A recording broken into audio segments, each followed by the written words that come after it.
একটি ট্রেন কি শত শত অভিবাসন প্রত্যাশীর ভাগ্য বদলাতে পারে?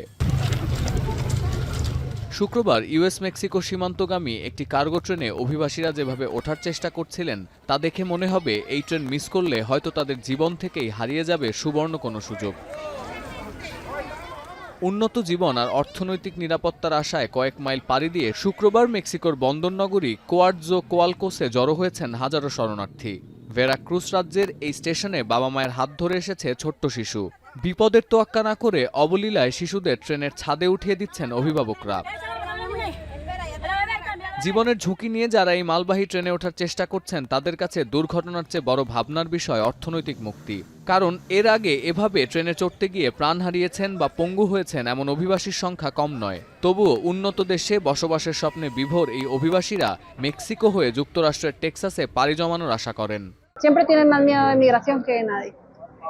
Te estás escondiendo por caminos donde no debes entrar de huida de migración.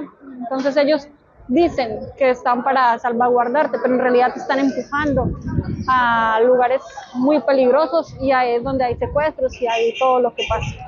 যুক্তরাষ্ট্রে প্রতি বছর পাড়ি জমানো অভিবাসীদের মধ্যে মেক্সিকো সীমান্ত দিয়ে অনুপ্রবেশকারীর সংখ্যা সবচেয়ে বেশি।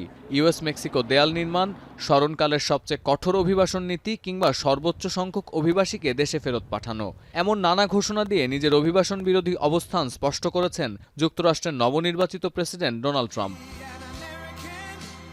প্রেসিডেন্ট পদে ট্রাম্পের শপথ গ্রহণ অর্থাৎ ২০ জানুয়ারির পর যুক্তরাষ্ট্রে অনুপ্রবেশ করার বেআইনি পদ্ধতিটি আগের চেয়ে আরও অনেক বেশি কঠিন হতে পারে এমন আশঙ্কায় তড়িঘড়ি করেই সীমান্তে জড়ো হচ্ছেন অনেক অভিবাসী।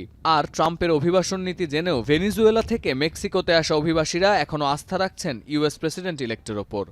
Si él retoma la presidencia, igual tenemos una esperanza, estamos esperanzados de que igual él haga una excepción por nosotros los venezolanos y গেল সপ্তাহে ট্রুথ সোশ্যালে একটি পোস্টের মাধ্যমে ট্রাম্প নিশ্চিত করেন সীমান্ত পরিস্থিতি বিবেচনায় প্রয়োজনে ন্যাশনাল ইমার্জেন্সি জারি করা হবে, নামানো হবে সেনাবাহিনী।